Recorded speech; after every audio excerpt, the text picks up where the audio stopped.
Well, hello, and welcome to the God Bless the Keg Publishing LLC podcast. And I am Paul John Hausleben of God Bless the Keg Publishing LLC. And here we are. I am the flagship author, the podcaster, the man at the microphone today, chief photographer, chief cook, bottle washer.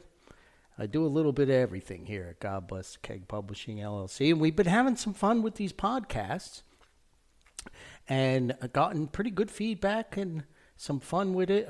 My first two podcasts on the episodes were rants about sports. One NHL hockey-related rant, my favorite sport, hockey, and the other kind of migrated from maybe not migrated, evolved from the first podcast into a little bit of a rant in comparison on Major League Baseball. But some of my friends that know me and have read some of the books and such and like, hey, Paulie, it's cool, so cool, really cool. When you going to tell a story? So I guess I'll tell a story this time. It is Easter Sunday. Happy Easter to those celebrating. It was a Holy Week, Passover. If you're just celebrating Sunday in spring or whatever your bag is, well, enjoy it. And it's kind of warm here today, a little warm for what I would consider Easter Sunday, and we're in Central Virginia. You never know about the weather here, but back home in New Jersey is what I'm used to. And this story comes from, when I think about Easter, I think about a lot of adventures we had growing up in the old neighborhood, and grew up in Paterson, and then we moved over to Haledon Borough, and I lived literally on the city line, right on Belmont Avenue in Haledon, New Jersey.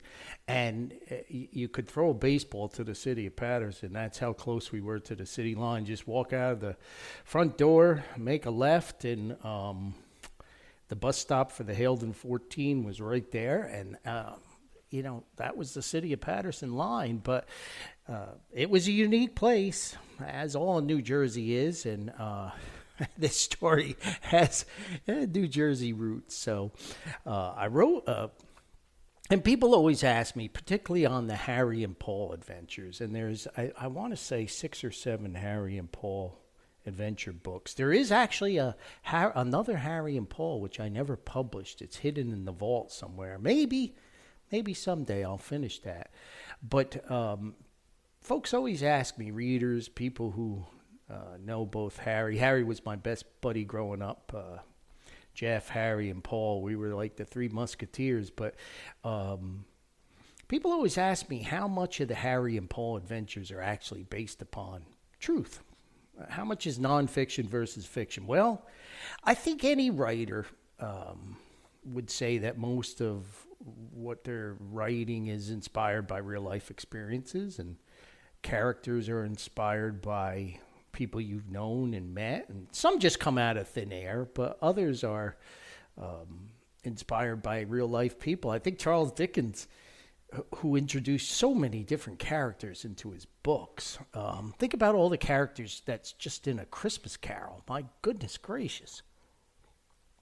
But Dickens based a lot of his fictional characters upon nonfiction folks that he knew. And I remember I got a bug and I took a creative writing class at some adult school, at night school. And I don't know why I did it, but something to do, I guess. And I walked into the room, and there were about maybe 18 students. It was in Wayne, New Jersey, I remember. And the instructor, I'll never forget, she had perfume that smelled like turpentine. As soon as I walked in the classroom, I was like, oh my gosh, I was looking at the floor. Maybe they had recently varnished the floor, or they painted, trim or something. And then I realized when I got close to her, it smelled just like turpentine. And she wore this paisley print form-fitting dress, and just being factual, it fit a lot of form. She was kind of a big gal, and she had like a beehive hairdo when they weren't in style. It went up from her head. She had dyed it flaming red, and it went up from her head like swirls on an ice cream cone. It almost touched the lights in the classroom. And I sat down there, and she introduced herself. She had some like pink lipstick on. So she was, a writer. She told her biography and everything. And the first thing she says to us is, you'll find as creative writers or authors, whatever your purpose of taking this class is, that most of what you write is going to be based upon your actual life. And I thought to myself, between the turpentine and the hairdo and telling me something that we probably all knew, I excused myself, said I had to go to the restroom, never went back. Didn't ask for my money back either. Anywho, it wasn't that expensive. But, they asked me about Harry and Paul. And I wrote this story for Easter. It's an Easter-based story about the Easter season in the spring collection. It's a collection of short stories, novella. I think there's a couple novellas in there. And this story is called The Show. And a lot of Harry and Paul adventures are humorous, and they're certainly wildly embellished. But Harry and Paul in real life, we had some true life weird adventures. And things always happen to me in ordinary places, like supermarkets. I've had more supermarket adventures over the years. It's crazy. And then I was in a big box retailer one time, and I'll have to remember, I think I was living in Georgia. It was when I first got moved to Georgia for my full-time job, and I'm not going to name the retailer. Sip of water here. But I was wandering around the store, and this woman comes up to me, and she said, "Oh, do you know where the patio furniture is?" And I said, patio furniture. And I used to wander around the store on the weekends because I had nothing to do. I had just moved there. I didn't know anybody, and I enjoyed walking around the store. It was one of the mega superstores. I said, patio furniture. I said, I think it's down this way here.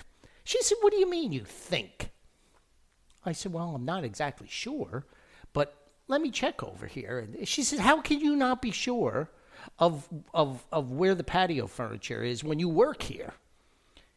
And what kind of customer service is this? And I said, lady, I don't work here.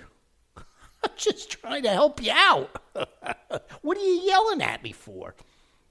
And I realized what the clothes I was wearing kind of matched with the store people. She was all apologetic and everything. But weird things always happen to me in ordinary places. So the show, it was based upon two real-life adventures. And they involved women, young women, and cars. In my case, a truck. A lot of Harry and Paul adventures take place around cars.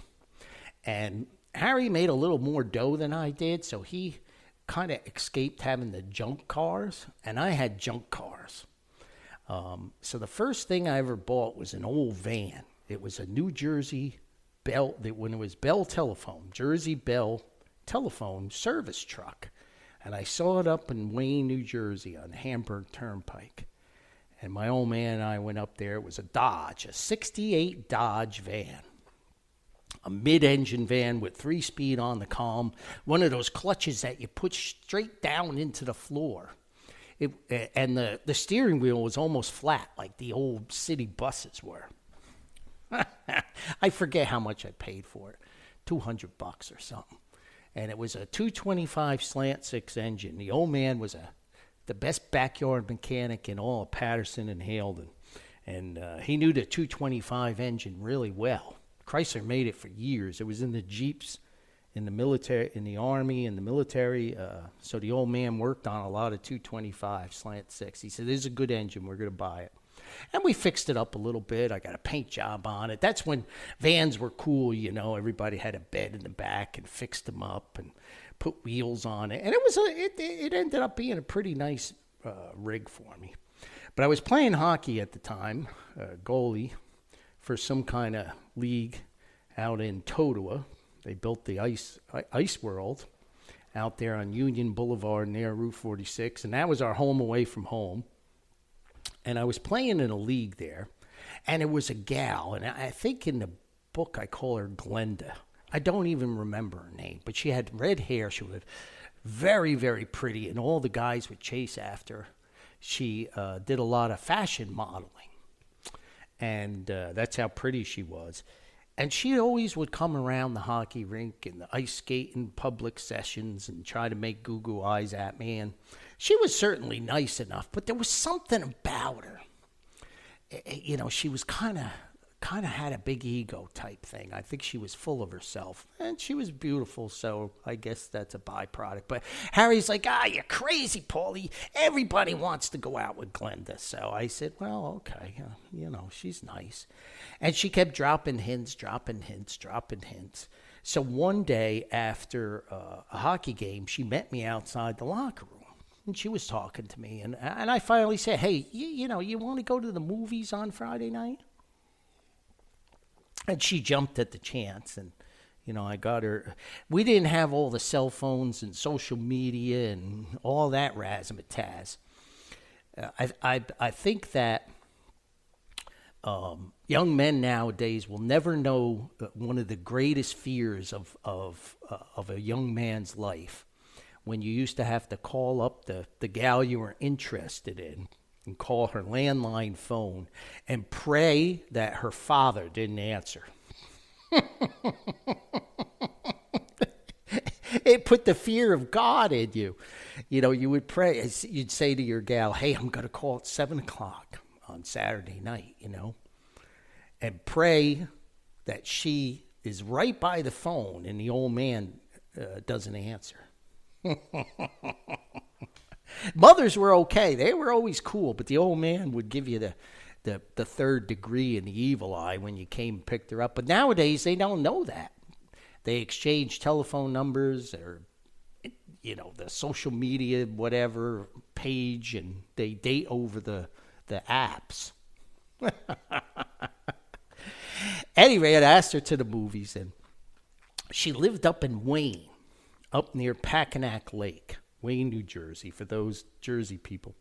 So I tool up out of Haledon in the old van, got all kinds of cologne on. I think I'm hot stuff. I had long hair at the time. They used to call me a hippie goalie because it was, you know, down to about my shoulders. I'd tie it all in back of my head and put it through the straps of my goalie mask. And I found out what music she liked, so I dropped a few bucks that I probably didn't have and got a tape. It was probably an 8-track. 8-track tape on. And I want to say she liked Elton John. I think that was her bag, and I'm not a huge Elton John fan, that's for sure. But anyway, I got the tape. You know, you got to be cool. And I pick her up. The old man, her father was pretty nice. He didn't give me the evil eye too bad. The mother was very sweet. And I remember her mother was very pretty. I could see where she got the looks from. She didn't get it from the old man. But, you know, that was the high rent district coming from Haledon, Paterson up to Wayne. Beautiful house. It was like one of them tri-level things, and very nice. Nice cars in the driveway. Whatever he did or they both did, they were very successful. So I figured, oh my gosh, this is dating the chick from the wrong side of the tracks. She's way out of my league. But anyway, we get in the van. We literally go up the hill to Valley Road, and boof, the doggone water pump seizes up on the van, and it almost overheats. And I got to pull on the side of the road on Valley Road. And she says, this Glenda chick starts ranting and raving about how I picked her up for a date in this crummy old truck and blah, blah, blah. And and I'm underneath the truck trying to see if I could do something, or if it was a belt. You could lift up the engine cover, and I'm looking at it, and I'm like, the water pump's seized. I'm going to have to get a tow. What do you mean? Blah, blah. And I was like, you know something? I didn't plan this. I can't help it. My truck broke down. And I was like, my first instinct with this chick was right. So I told her to walk home. I mean, I couldn't do anything. I said, it's only a mile. I'm sure you'll make it okay. We barely made it out of your street. And I had to fork out dough for the doggone water pump and get it fixed and everything. Well, we kind of pushed Glenda aside. But we run into her later on. And there was another gal in the neighborhood who was always chasing Paulie around. And in the books, her name is Maureen Zipparelli. That's not her real name. But she was a Italian, New Jersey American family, heavy Italian-American population in that neck of the woods. And Maureen was older than me. And that was always the apprehension. I want to say she was like 4 or 5 years older than me. And she was very sweet. She was a big, voluptuous, full-figured Italian gal. And all the guys were like, oh, my gosh, Maureen, she's beautiful, blah, blah, blah. And she always liked Paulie. And I never asked her out on a date because I thought the age difference wasn't right. But she would come to some hockey games, too. And now I got this broken-down van.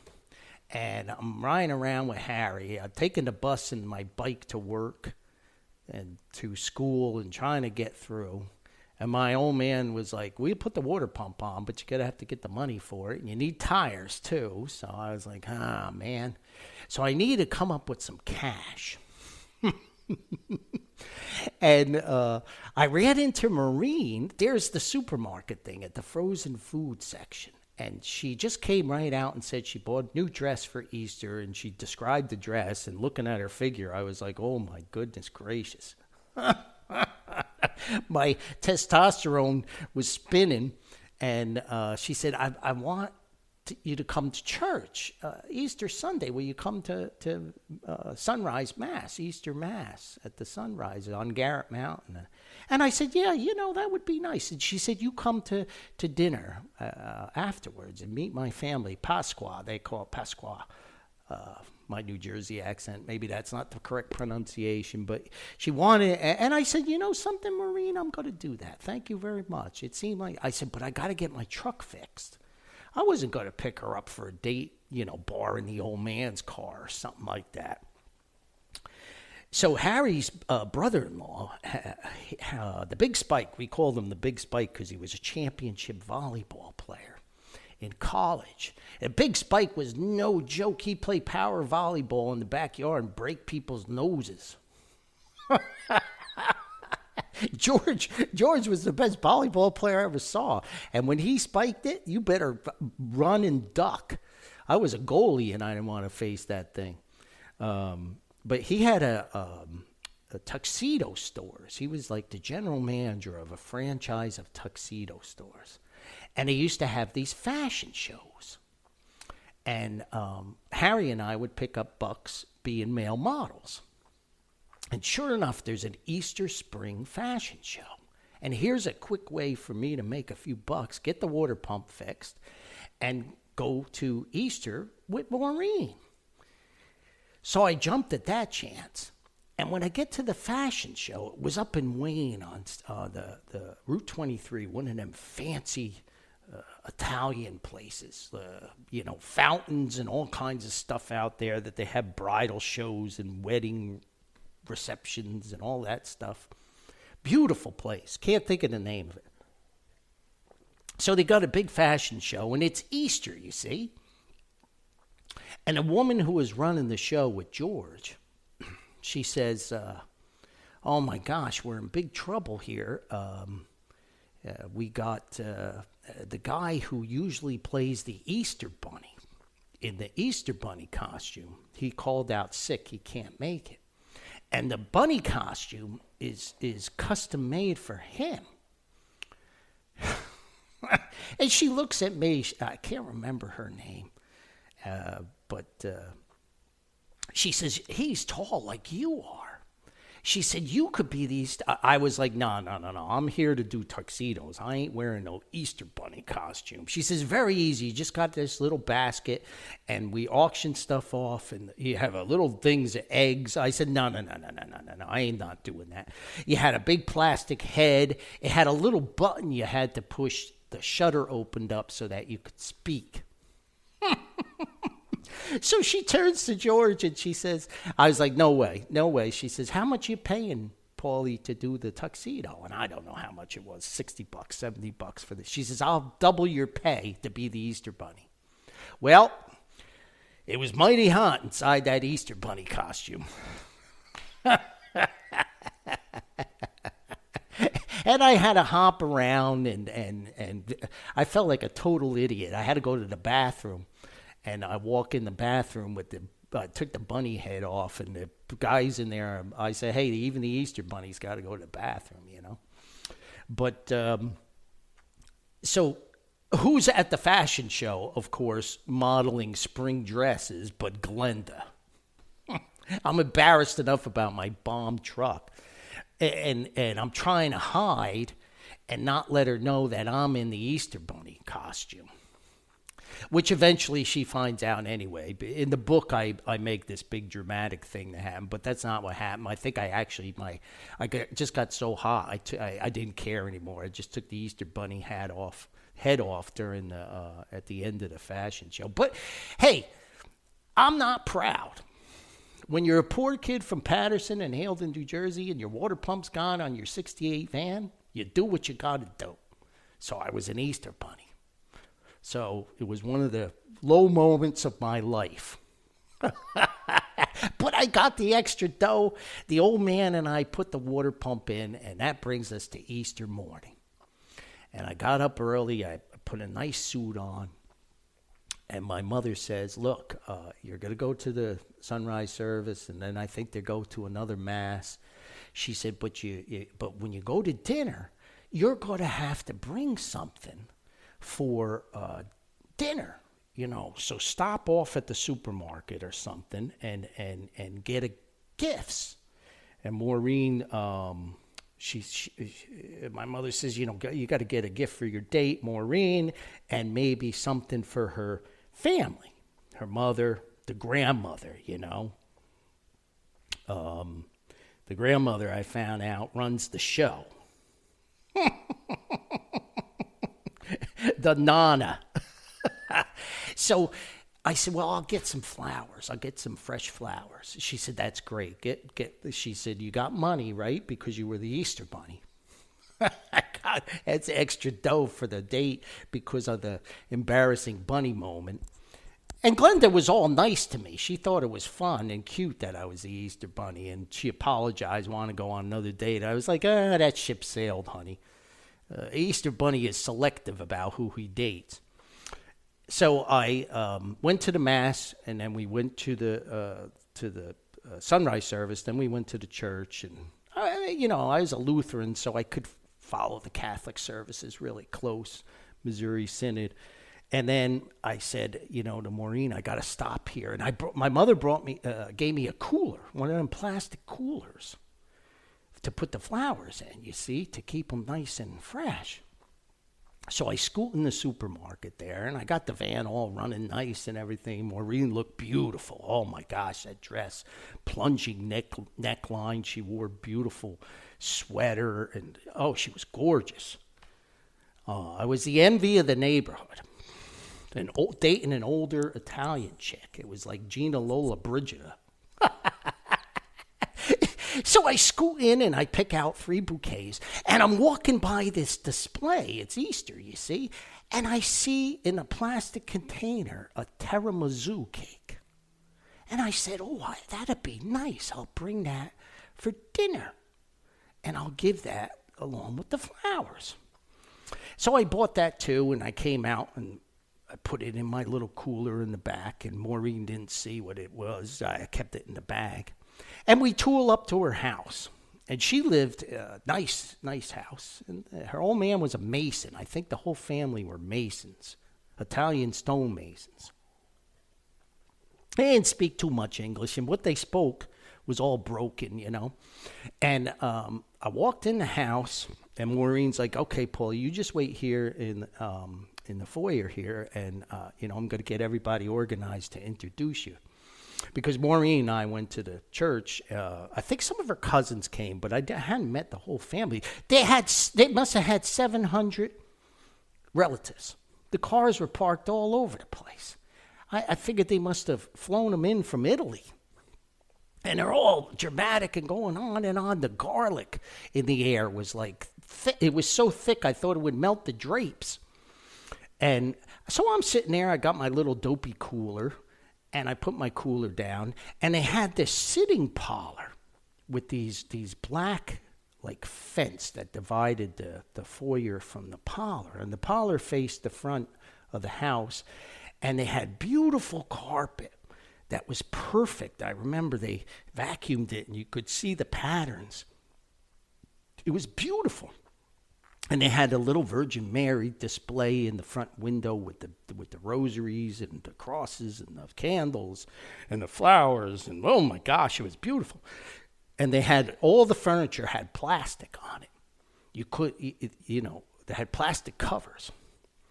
So I'm waiting for Maureen, so I wanted to take a closer look at the flowers and the display, and I walk in the parlor. I open the little gate, and Maureen comes along. She says, "Paulie, what are you doing? What are you doing?" I said, "I'm just looking at." She said, "Oh, no. You never go in the parlor. You don't go in the parlor. That's for like funerals and when Father Mike comes." I was like, "Oh my gosh, I'm so sorry." So I'm like wiping the my footprints off the carpet. There's so many rules and regulations to this thing.